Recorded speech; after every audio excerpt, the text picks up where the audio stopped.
Today, the Quantum Healing Collective is very excited to welcome Thomas Mock, who is also from my home state, very close. He's my neighbor. My state is Vermont. Our state is Vermont. Thomas is a shamanic teacher in the Pachakuti Mesa tradition. And Thomas, once you start speaking, please correct me if I said that wrong. The first executive director employed by the Heart of the Healer Foundation and a psychotherapist, licensed social worker for over 30 years. Thomas shares his loving healing wisdom and experience. And if you don't mind, I'd love to just kind of read. Pachakuti means world reversal. This is from the website. It refers to a time of transformation we are living in now. And a mesa is an altar for self-exploration, transformation, and personal growth, in which we create a new paradigm of one's relation to the self and the universe. Welcome, Thomas. Our gratitude is great for you to join us today. Thank you. Please take it away. It's an honor to be here. So, in helping me to prepare for this, a couple of you suggested different formats, and one of them was just a free flow question and answers. The other involved some type of presentation. Which do you want to start? Do you want me to simply start talking about the Pachakuti Mesa tradition, or is there a specific question you want me to focus in on? If you could start talking about the tradition, that would be great. Okay. All right. So the tradition itself, the Pachakuti Mesa cross-cultural shamanic tradition, was founded by my beloved teacher, Don Oscar Mira Casada. And this tradition comes out of Peru and links back centuries to the time of the Inca. So there are aspects of this tradition that have survived all the way up through the Spanish Inquisition and many other things over hundreds of years that have placed indigenous people at risk. And in addition to that core, what's the word I'm after? There's a saying, as above, so below, as below, so above, as the self, so the circle, as the circle, so the self. This tradition goes back, as I said, hundreds of years, and it's very much tied into the dynamics of the above world, the galaxy, so that a mesa, which is, as Angela mentioned, a transformational altar or personal sacred ground, also reflects some of the geometric forms created in the sky from our star relatives. So in addition to that kind of core practice, Don Oscar has added to it flavorings from shamanic cultures all over the world, hence the name cross-cultural shamanic tradition. The Heart of the Healer Foundation, Thoth, Thoth, is a very easy website to find, has lots of information about the tradition, about Don Oscar as basically the founder and teacher of this. Also, there's a book that was written by a gentleman named Matthew McGee. Matthew McGee was, like myself, a longtime student, apprentice of Don Oscar's. The challenge for Don Oscar is that his two teachers, Don Benito and Don Celcio in Peru, who had him come to North America purposefully to share this tradition, also brought him into what's called a compacto. Sometimes I use Quechuan terms because that's the sacred language of this tradition in Peru is Quechuan. And a compacto was basically a contract. And the contract was that this is an oral tradition. So he's never been able to write a book about it. In that compacto with his teachers, he promised to never write. So the only book written about tradition was written by Matthew McGee. And if you were interested in that, you could find it on Amazon easily. You could also find it on what's called Shaman's Market. If you just Googled Shaman's Market, it would take you to a website that sells all kinds of shamanic medicines and supplies and arts, and the book is there among the books.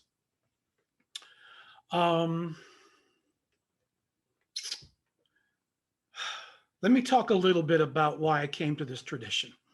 Maybe that's a good place to, like all of us, we all have our personal journey that has a great meaning to us about our spiritual lives.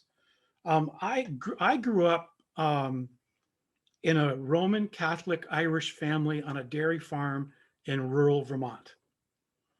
And my parents, particularly my mother, had her sights on me becoming a Catholic priest of all things. But starting as a child, I started encountering spiritual entities, especially nature entities that when I was in the forest and really paying attention, spoke to me in very direct ways. And it wasn't long as a child that I began to question my own sanity. Like, what is this?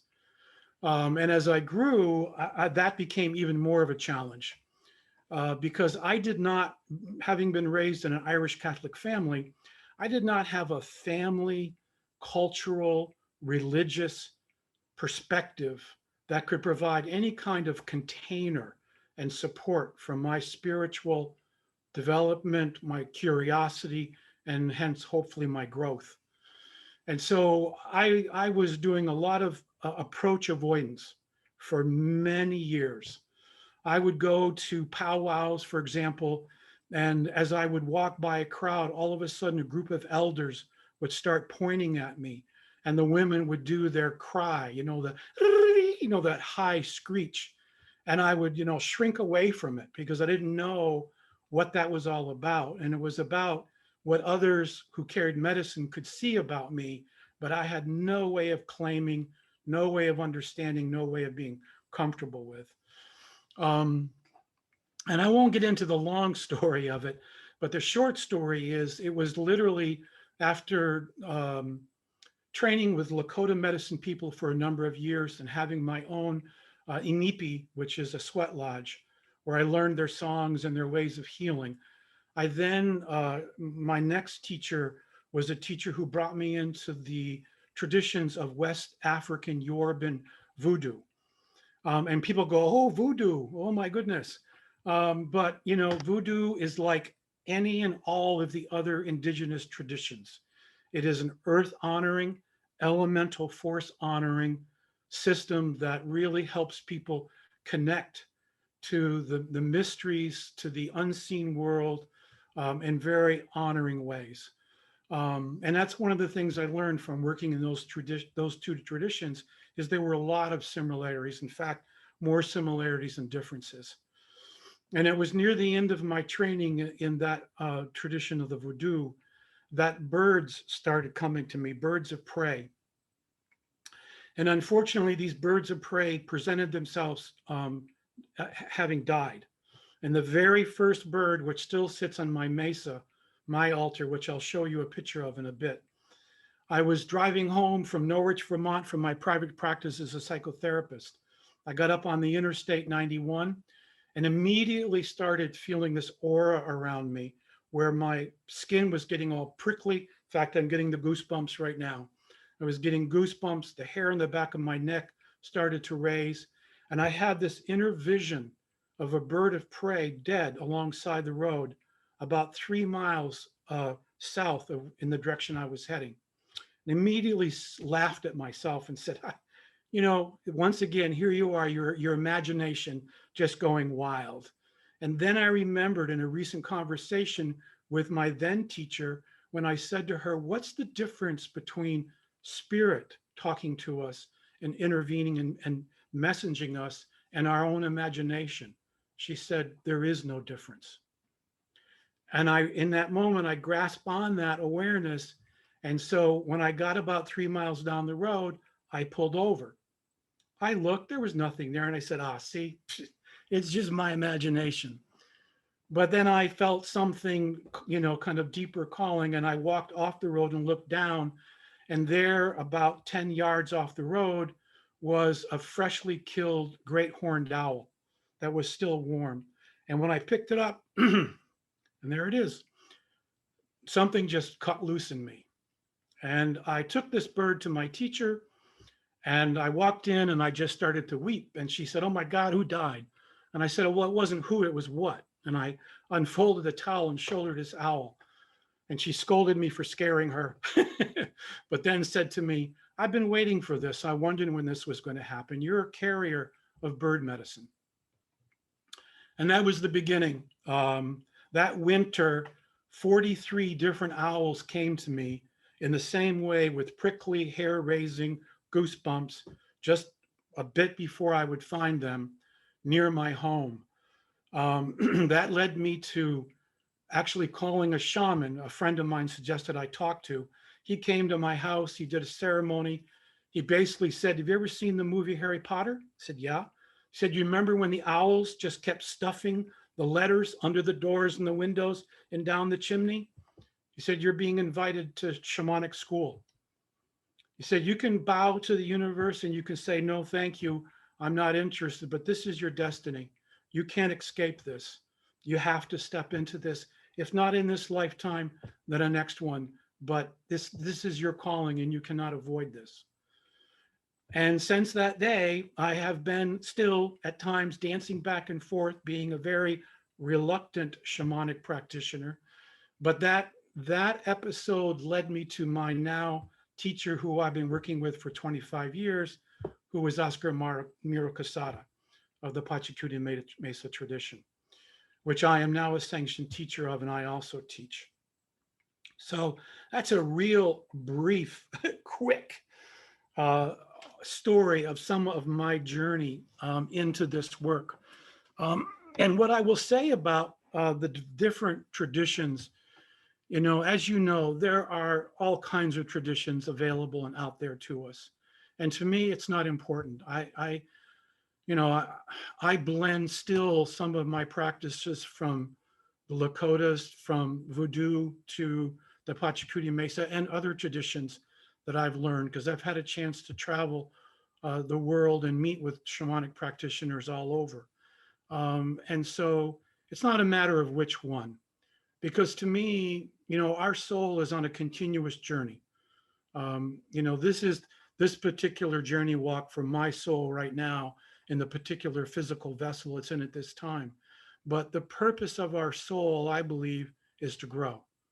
We're born into our bodies for our souls to have a physical experience that we can learn from in this realm. And what's important for that growing and that journey is to simply have love and support.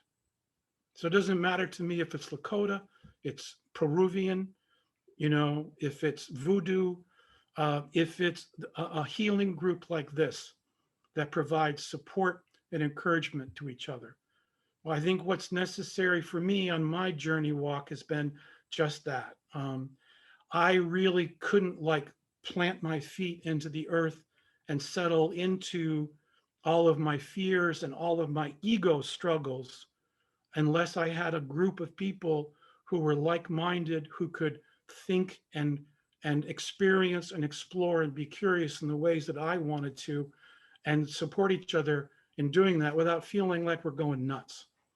Because oftentimes that was the big fear that I carried, that if I spoke about what my experiences were to the average person in my life, they would say, "You are freaking crazy. And we're going to get you some medication and we're going to put you in a hospital." Because that's where you belong with talk like that.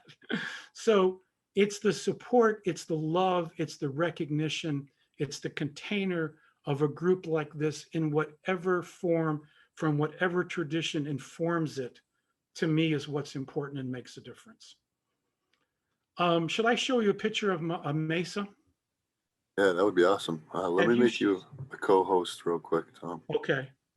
Hold on. I gotta figure out where. What I'm going to show you in a minute is I'm going to bring up simply a screenshot of my mesa.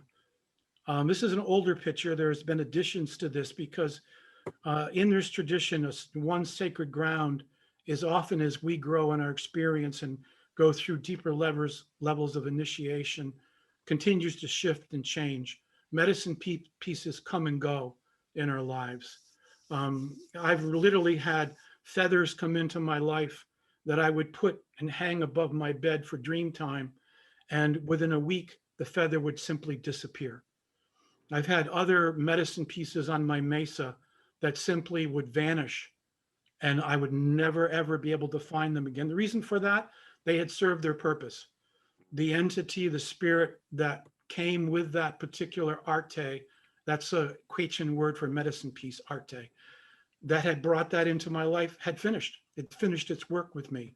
And so I no longer needed it. And even though my ego thinks it's beautiful, loves it, can't let go of it, it lets go of me and moves on. So that can happen with a mesa as well. Am I there? You are there. Yep. Okay. Let me, starting this, yep, I'm going to share the screen. Let's do that. I'm going to, let's see. God, how do I get out of here? I want to get to my stop sharing. No, I don't want to stop sharing. I want to share. Here we go. Let's see if I can get, okay.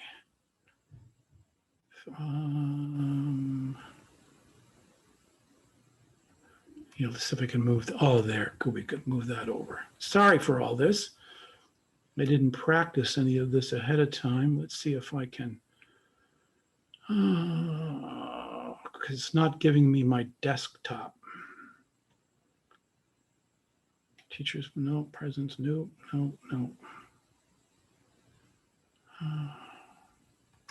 I wish I knew how to get to my desktop. I think, did you click the share screen at the bottom? And then I did. did you go to advanced sharing options? I think if you go, actually, so you right click the share screen instead of click it up, I think. All right, I'm going to stop share, come back to you. There's shared screen. I click on that. Can you see what it brought up? It asked me if I want to share, basically. So I hit share. Oh. And I just cannot seem to get to my desktop. I'm sorry. Well, I'm not going to waste your time with trying to search for this. I'm sorry. I'm very challenged about all things electronic. No stress, no stress. So I'll just describe a little bit for you. So in this tradition, a personal mesa, the number 3 comes up in this tradition a lot.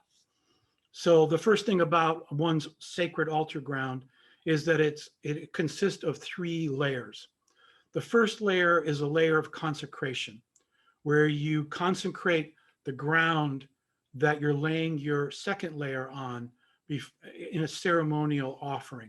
So that offering is done with tobacco, cornmeal, bay leaves to represent coca leaves, which are very sacred in this tradition, and Florida waters, which are basically waters with plant essence in them that it represents, in this particular ceremony, semen that's being fed to the earth.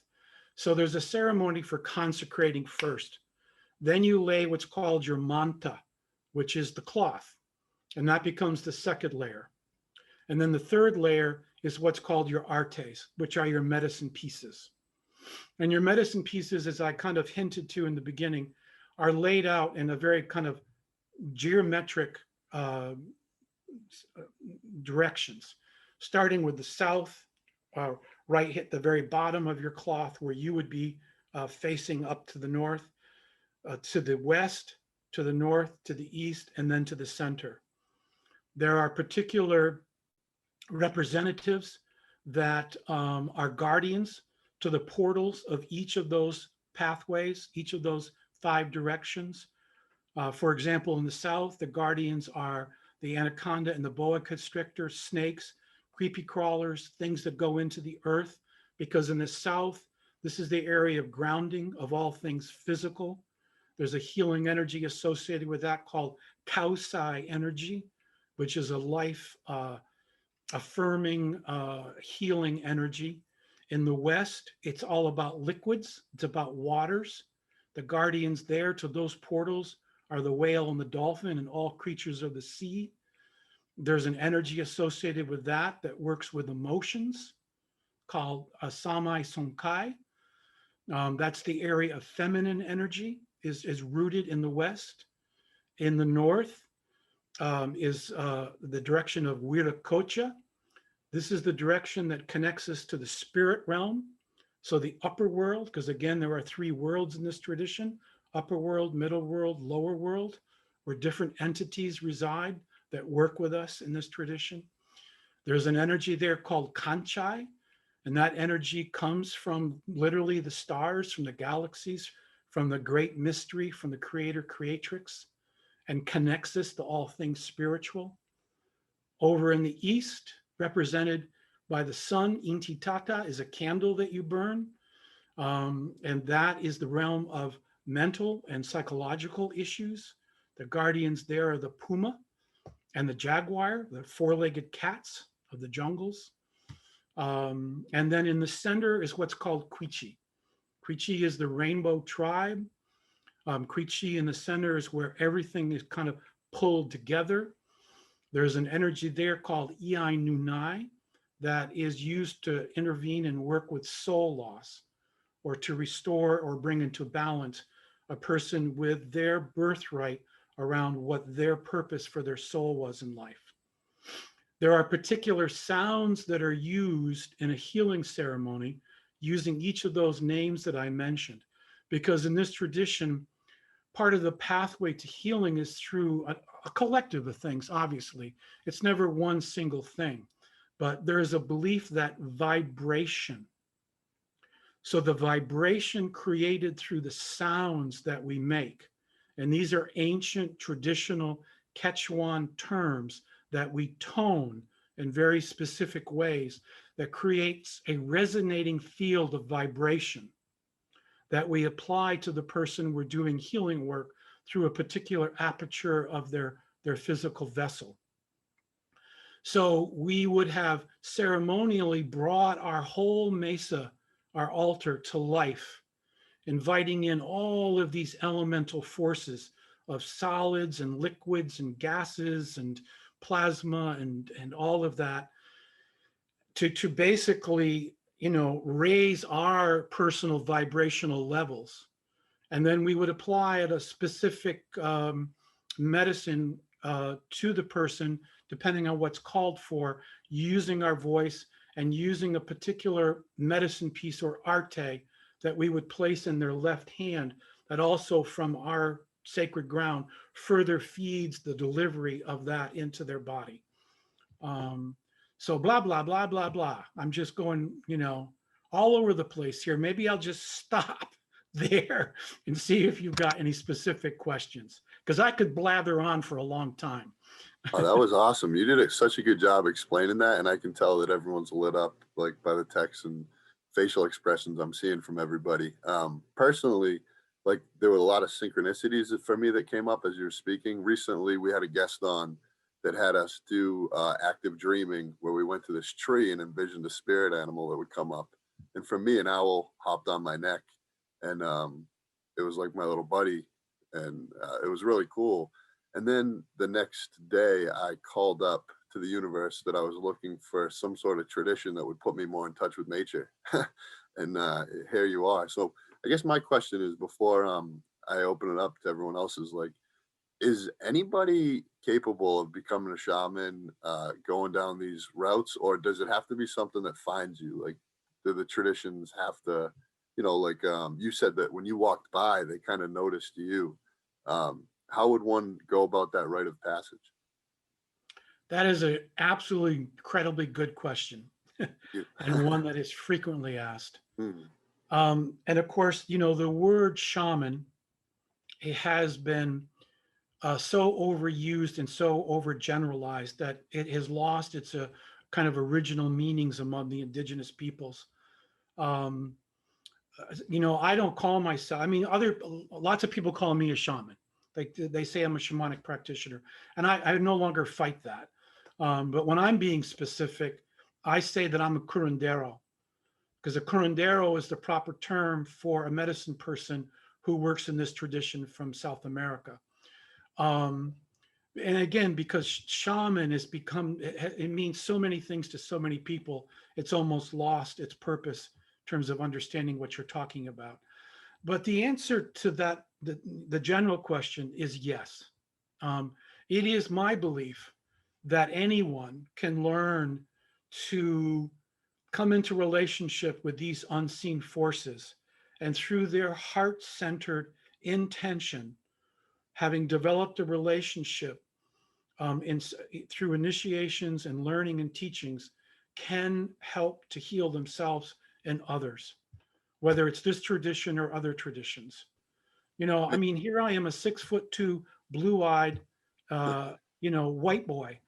Um, the Lakotas never shunned me, although there were always within the tradition disagreements about whether white people could Sundance and come into other sacred ceremonies.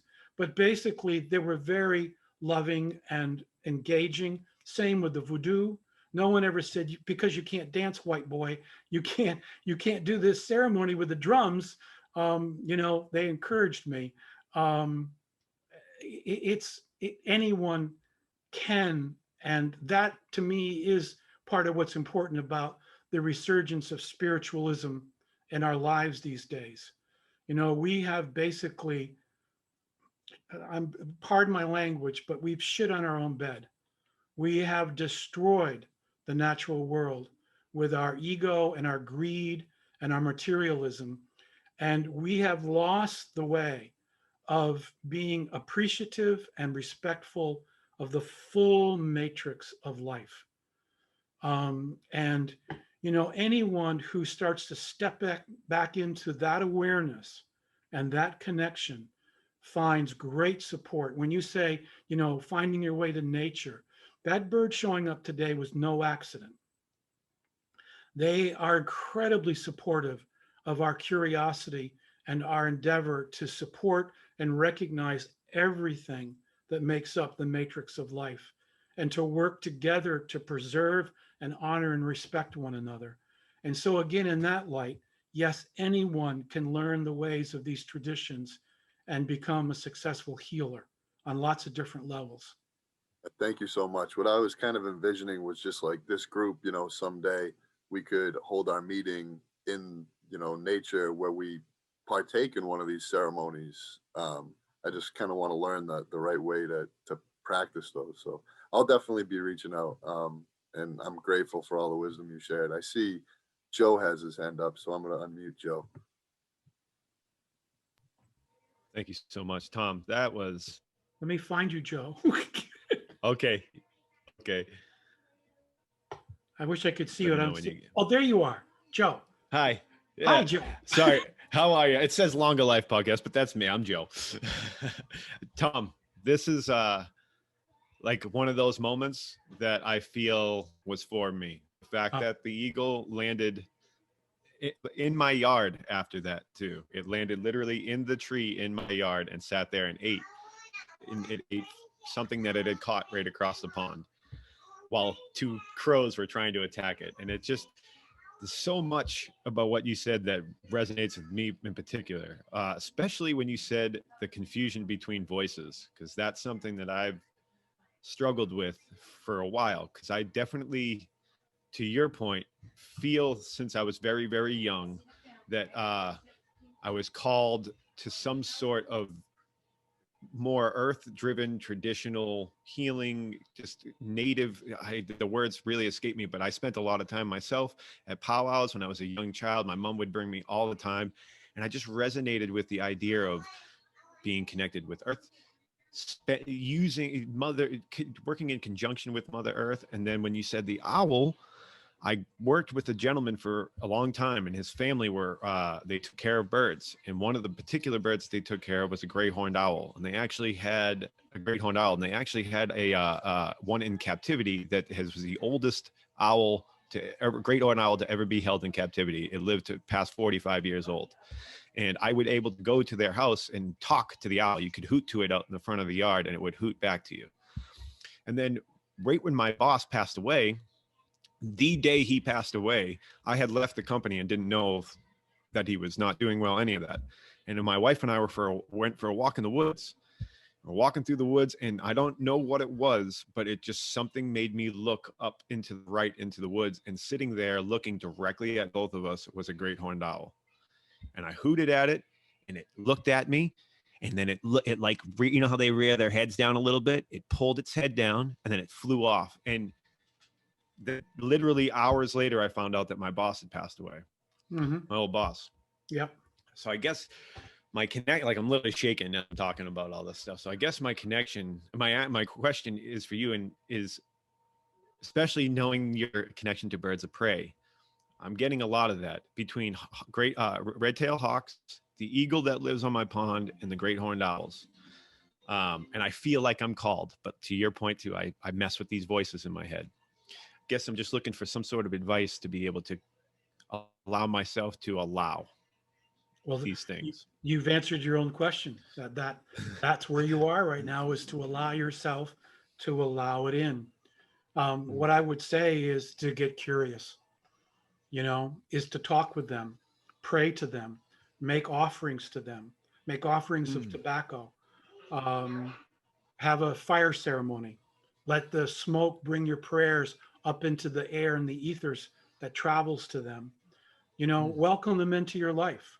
Ask them to provide you guidance and direction, because they will.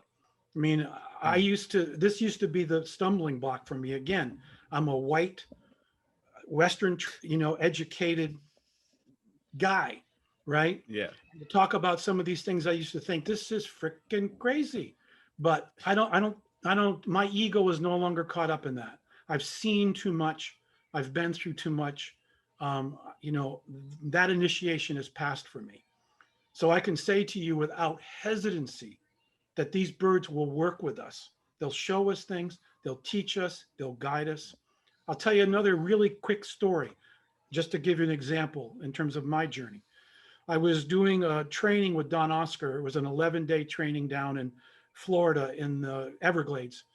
And we were to go out that morning to do a ceremony at this lagoon. And there was all kinds of things that went on where I basically dropped through a portal in time and didn't go to the lagoon with the entire rest of the group, but ended up going there by myself and went in the opposite direction that they were going around this lagoon to do their prayers. And it was a morning full of raptors coming to me, doing all kinds of things, including conversing with me. All right. A bald eagle sitting just above me in a tree, and me intuitively being able to understand what it was saying. And what it was saying to me was, out there about 30 yards out into this lagoon, which was, these bogs that were kind of like really squishy, and a lot of very deep, dangerous, like quicksand, out about 30 yards out, this eagle kept going like this with its beak and pointing, saying, "There's a gift for you out there." And I'm like, shit, man, I'm not going to risk my life trying to get out there to that little bitty island where that one tree is sitting on some sod for this eagle telling me I got a gift. But finally, I put that aside. It took me about half an hour to work my way out to this little, like 6-foot round circle of ground with a tree, single tree. And I finally got to it, and I'm looking, and there's nothing there. And the eagle gets really pissed off and starts screeching at me and bending, pointing with its beak. I look down, and in the mud, just this much of a quill was sticking out. I reached down and pulled out a full, mature bald eagle tail feather, which still to this day works. It still to this day works in my Mesa Lodge, is what I call, there's goosebumps again all over the place. When you get goosebumps, you're in the right place. That feather serves as what's called a spiritual compass in my Mesa Lodge. So when I'm doing ceremony, that that feather sits on a bottle and it will turn and it will point to what's going on in the room energetically to get my attention. We have a great relationship and it has served me impeccably ever since I came into its ownership. So, yes, allow them in, get curious, talk to them, watch, listen, be patient. Oh, Tom, thank you so They're much. there to be in relationship with us. I feel like, honestly, to be honest with you, it's almost like this meeting happened so I could hear that from you, and the ego was telling me it's like it's time. You get to hear why all this is happening. Kyle Yep. knows very well that my relationship with red-tailed hawks. Him and I have had many occurrences where we've been talking about our connection spiritually, and then both of us on the phone at the exact same time will see red-tailed hawks or two of them flying together. It's just so many stories. So thank you so much, because I think you just opened a gateway for me, and I'm very grateful for that. So thank you. Thank You're you. welcome. I've literally had birds save my life on the interstates I totally understand that. by flying Oh, right up in front of me, causing me to slow down or stop just before an accident around the corner.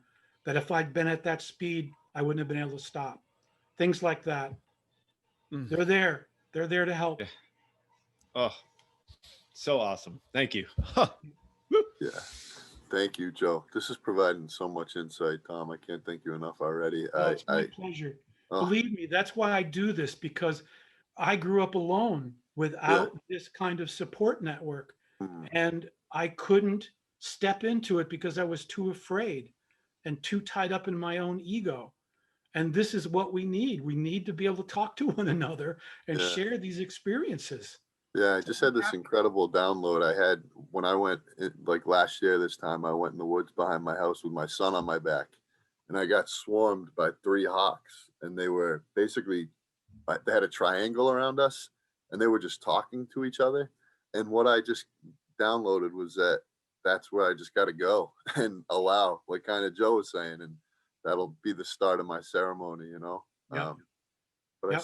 I see Dennis with his hand up, so I want to give as many people as possible the chance to speak. If anyone else has a question, if you could just raise your Zoom hand, we'll get to you. Oh, there's Dennis.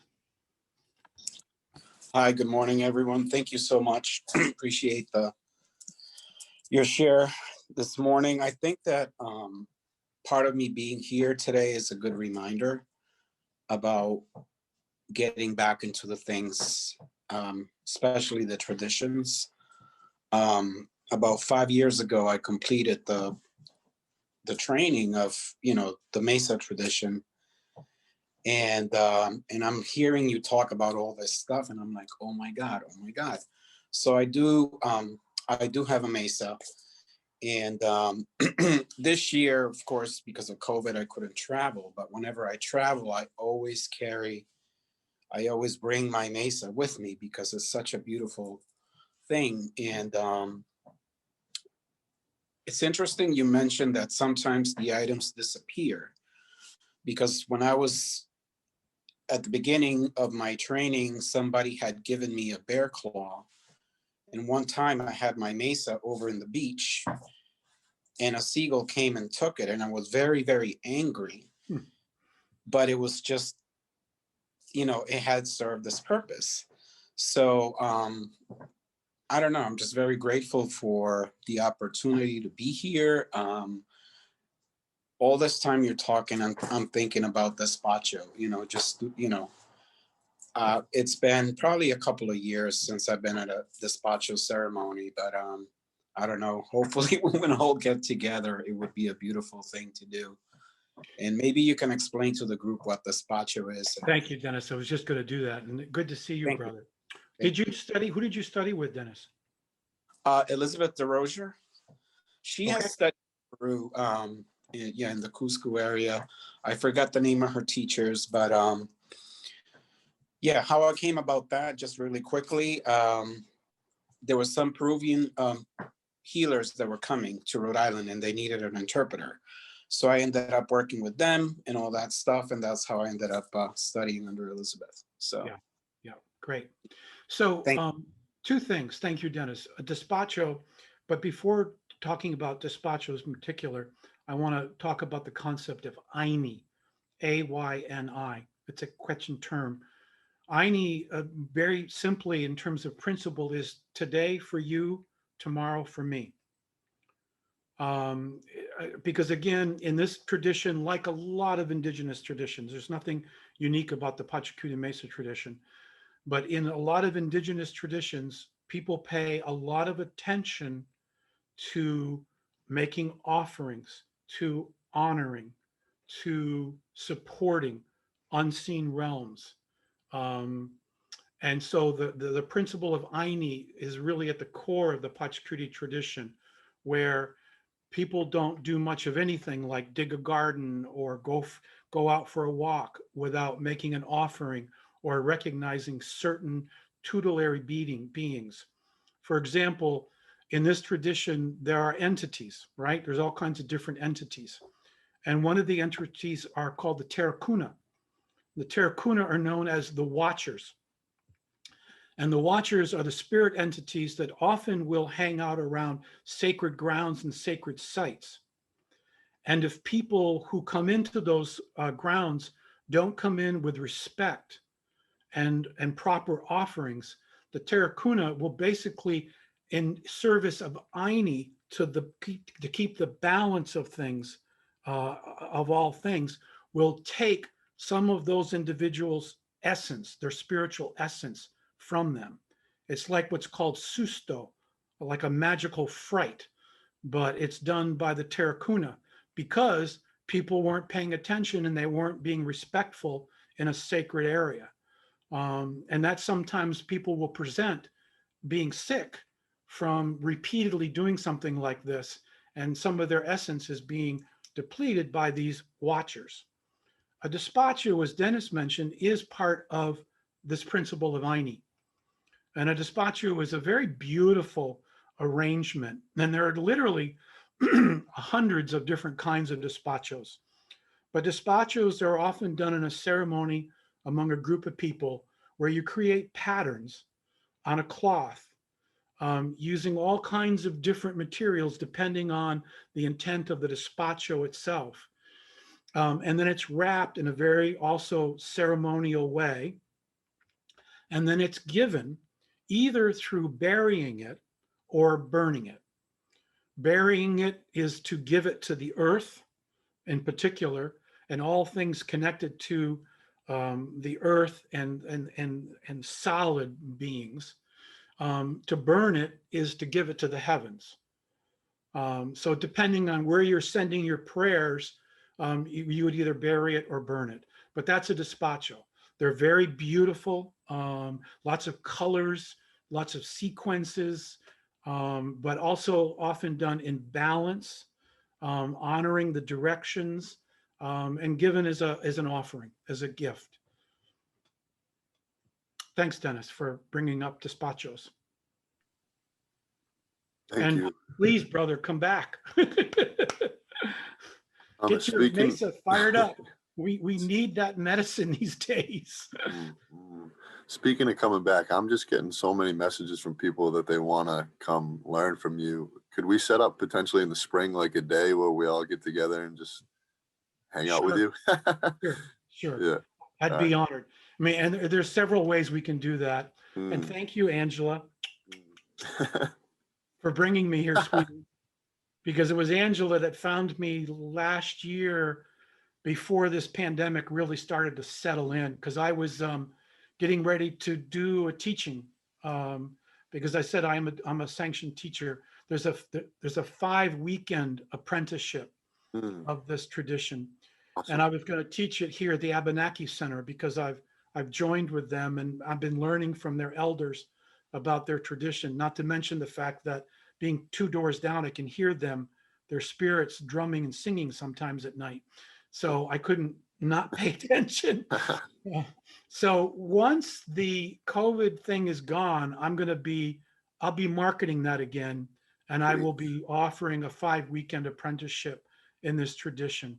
But sure, in addition to that, if you wanted to, we could come together for a half day or full day. You could be at my mesa. We'll take it outside. I'll teach you more. I'll show you more. maybe we'll do a despacho, or maybe we'll build an apacheta. An apacheta is another part of this tradition. Apachetas are a stone cairn. You've seen stone cairns in other traditions in other parts of the world.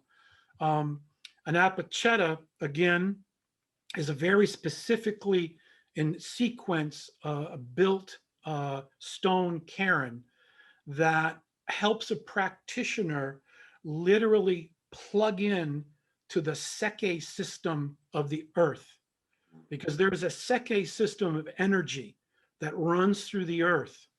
And so a practitioner of this tradition wants to be able to not only make offerings to that matrix, but also be able to draw from that medicine and energy.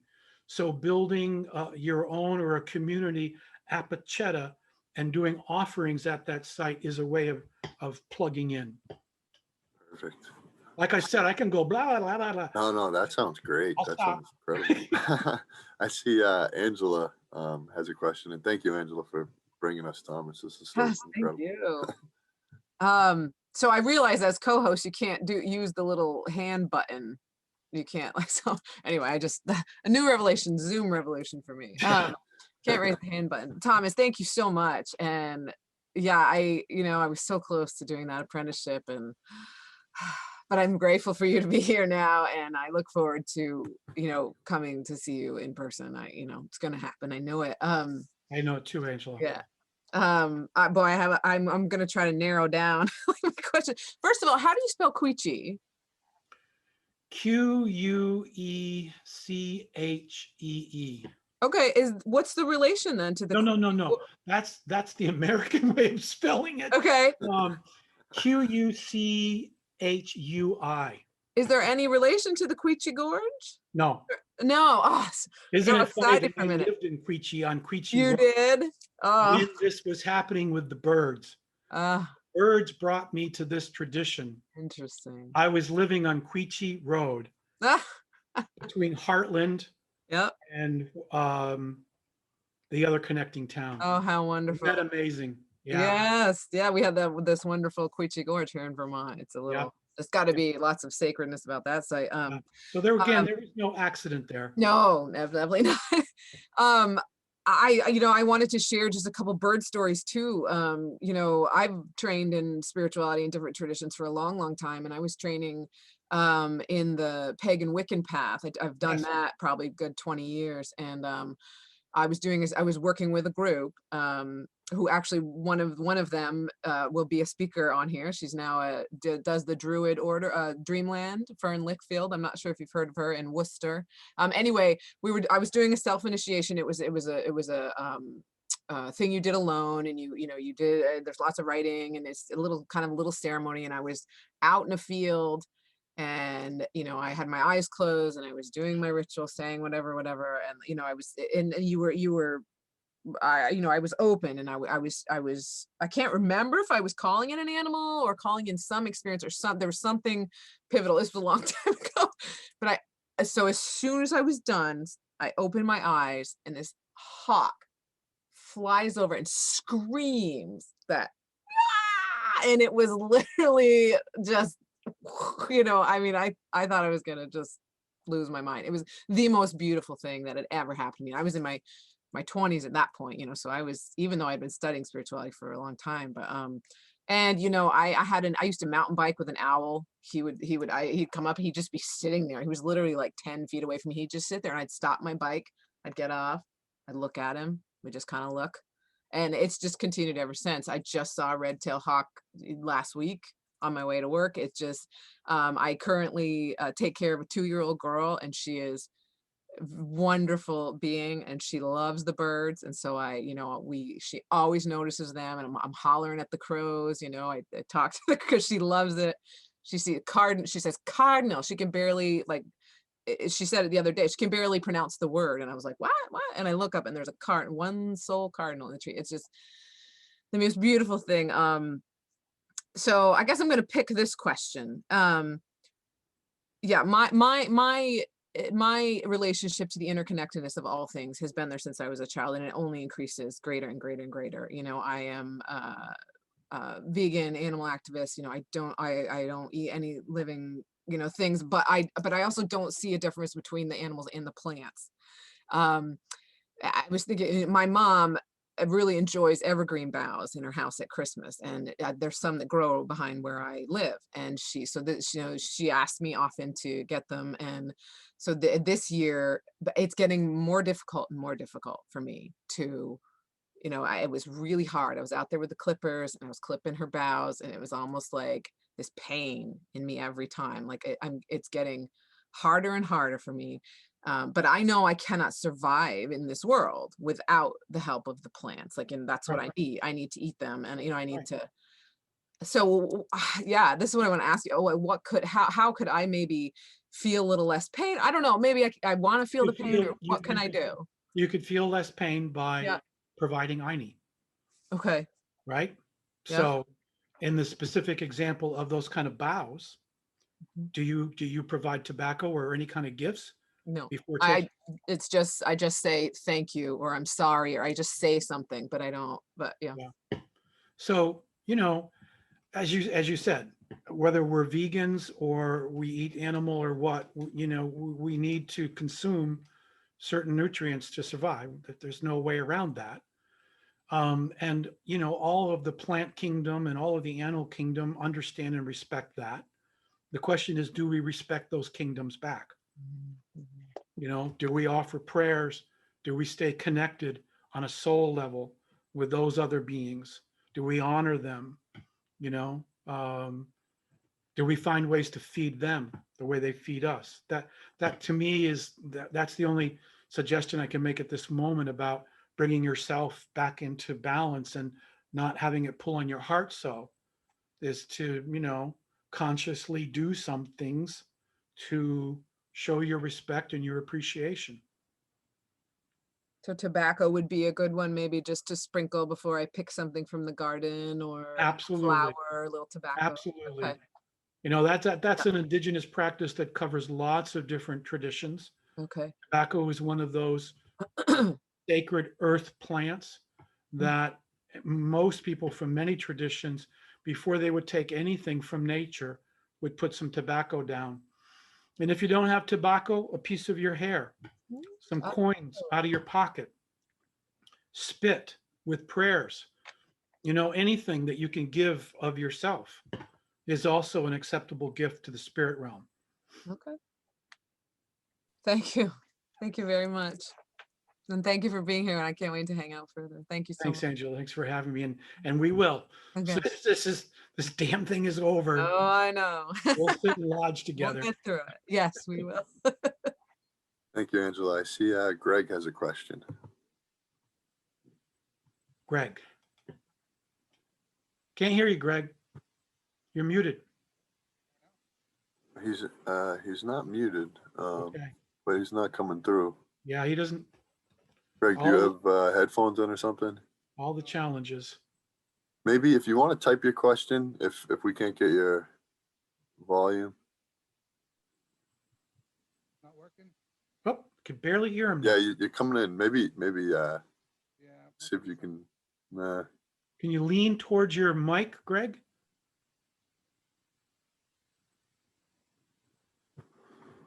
We'll see if he types it up. Okay. I did see a question back in the chat. Just wondering, what are some great books to start learning? Are there any books you recommend? The Pachakuti Mesa tradition by Matt, right. the one I mentioned. That's the Bible in terms of what's been written most about this. There is also another book written by Bonnie Glass Coffin about Don Oscar and his journey into this tradition. And I cannot think of the name of it right now. But again, if you were to go to the Heart of the Healer Foundation, if you Google that, it'll take you to their website. And there's a whole section on books and music and other teachings. And you would find this book I'm trying to think of there. Oh, great. Bonnie Glass Coffin. Awesome. Because it's a fascinating book about his journey from childhood into this tradition. So those are the two that I would highly recommend. And then, I mean, there are over 100. There's a reading list that I have with the apprenticeship that probably covers 30 or 40 books that I suggest for people. Oh, nice. So that might be too long to get into now, but they're there. I think Kristen had a question. Yeah, go. Hi, Kristen. Hi, Thomas. I just wanted to say I am so grateful for you participating in this meeting because I feel like my soul has resonated so much with what you've shared specifically around bird medicine. I never really made the connection that this was like a medicine that people carried until hearing you speak about it. But my whole life I've had like bird omens, like really kind of strange things would happen, particularly with birds and sort of like the symbolism that they would carry in my life. They would show up at like very particular times. And my husband's a tattoo artist, so what would happen is these birds would show up regularly in my life or in my dreams, and then I would tattoo them on me. And as soon as I tattooed the bird, it was almost like it became a part of me, and I wouldn't see it as much in my dreams or in symbolism. So it's I have a dove, I have a white owl, I have a phoenix, I have a golden finch. So my question was really, do these specific birds carry different medicines, or is it kind of like bird medicine is a type of medicine that certain people carry? Does it make sense? No, I know it's an excellent question. um,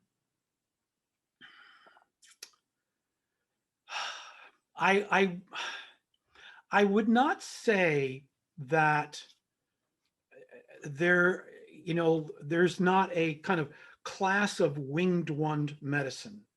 If we're thinking of the whole class of winged ones, I would not say that their medicine is limited to a specific realm or topic.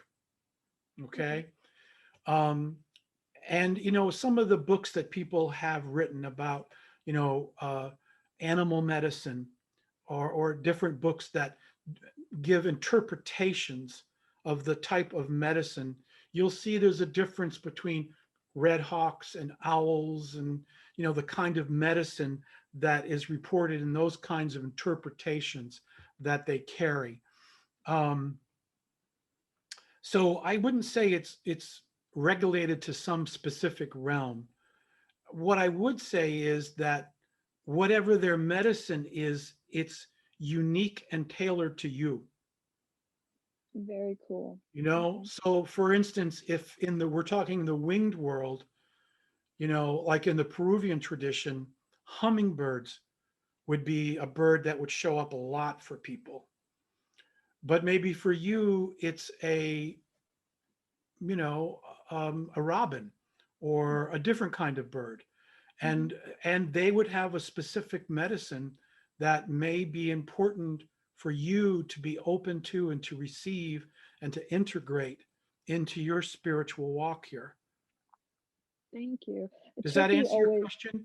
Yes, absolutely. And it's kind of interesting how and when they show up.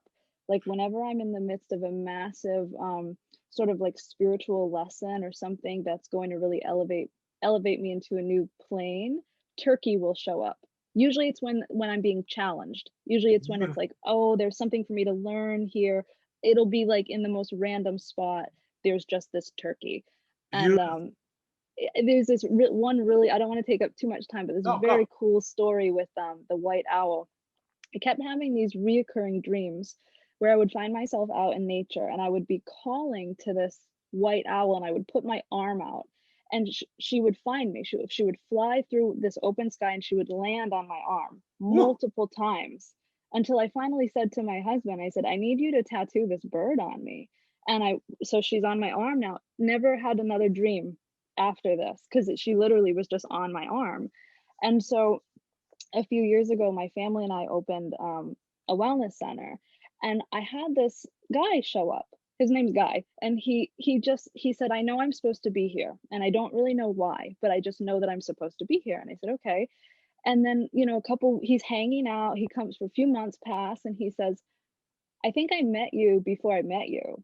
And I said, what do you mean? And he said, I was in meditation, and he said this white figure appeared to me, and she said, you're going to be meeting a group of ascended people. Follow the white owl. And so this was in the winter. And he said, I kept coming to your shop, and I've got like a couple little white owl figurines. But there was one day in spring that I just had like a tank top on, and he saw the white owl tattoo, and he's like, and instantly I knew. And now he participates in all of like our group stuff, and Wonderful. it's like we're all finding each other, just like you said. Like, this stuff is so important because a lot of us grew up, you know, myself included, having this connection to the animal world, but feeling, and like I actually did tell people, and I was told, you keep talking like that, and like we're going to put you somewhere, because you can't Yep. just go around talking to animals and spirits and things like that. So Yep. it's just been such a blessing, um, having you share your medicine and your wisdom with us, and allowing us, it's like healing a piece of my soul to hear other people share these experiences. And I'm just very, very, very grateful for you and your wisdom. And I Thank can't you. wait to study with you too. I'm Thank you, excited for sister. that. I Thank really, you. I so understand what you're saying, and I appreciate that. And what a beautiful teaching. Thank you. Your words were a great teaching this morning. Oh, thank you. That's what I You was too. saying. Was it Joe, Longa Life? That's what I was saying to Joe about being curious, is to watch for the patterns, because they'll show up at specific times, and those have something to do with things going on for you in your life.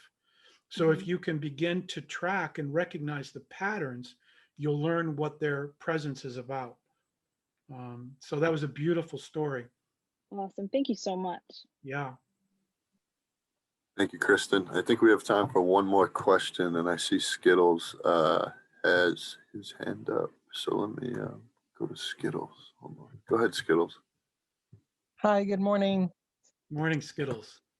So I had my hand up for a moment um, to ask and then lowered it because I feel like it's already been answered. I'm going to ask it anyway.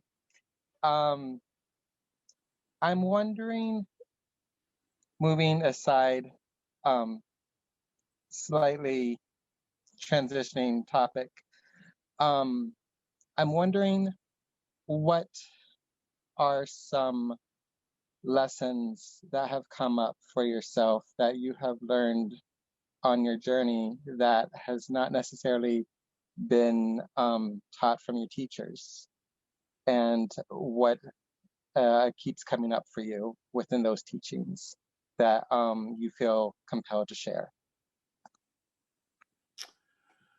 I think that the lesson, thanks, that's a great question. It's a very good question. I think that one of those lessons that's been very important for me, that I'm still learning, that still comes up in different shades with different intensity at different times, is simply has to do with faith. Having faith, allowing myself to surrender and believe in the power and the magic and the love and the beauty of these unseen realms and these energies that are present all around us, that are available to us. But too many of us don't tap into it, because we're sleepwalking through life. You know, we're literally sleepwalking. We're not conscious about what we're doing. We're just going through our routines. We're not paying attention. We're not honoring the matrix. We're not tapping in. We're not clued in. But it's about faith, because it takes a certain amount of faith to allow yourself to be put in a position where you can say to another, I certainly know I can't do you any harm, but I might actually be able to help you with this dis-ease that you're experiencing in your life at my mesa by doing ceremony with you. And I think it requires a little faith that that is true, and being able to believe in that. And the more I'm able to surrender, the more I'm able to believe, the more I allow my faith to be bigger than my ego and move that aside, the better the results are and the more magic happens. Great question. Thank you very much.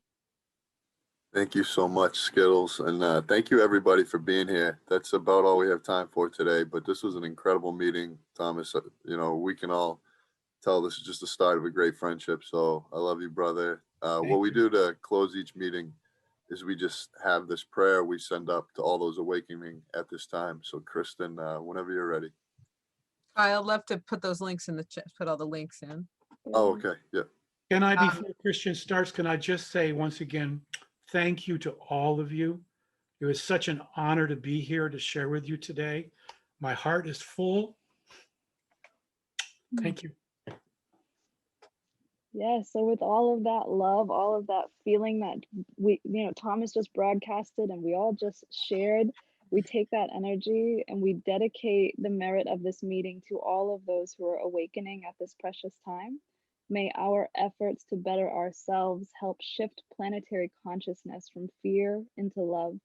May this energy ripple out into the world, awaken those with closed hearts, illuminate closed minds, and inspire all to live within the presence of compassion and generosity. Thank you. Thank you, everybody. And welcome to the Quantum Healing Collective. Thank you, Thomas. Beautiful. Thank you, everybody. It was so wonderful to see you. Have All a- the Thank links you. are in Love the you. chat. Contact us. Come back. I'd love to come back. Yeah. Thank you. Love Have a to have great you, week. Tom. Thank you. Have a Love wonderful you all. day. Love you. Mm. Bye. Woo, that was good. Woo. Mwah, everyone. love you. That's Yeah. damn good. Love ya. Woo, damn. Fired up. Bye, guys. Bye, everybody.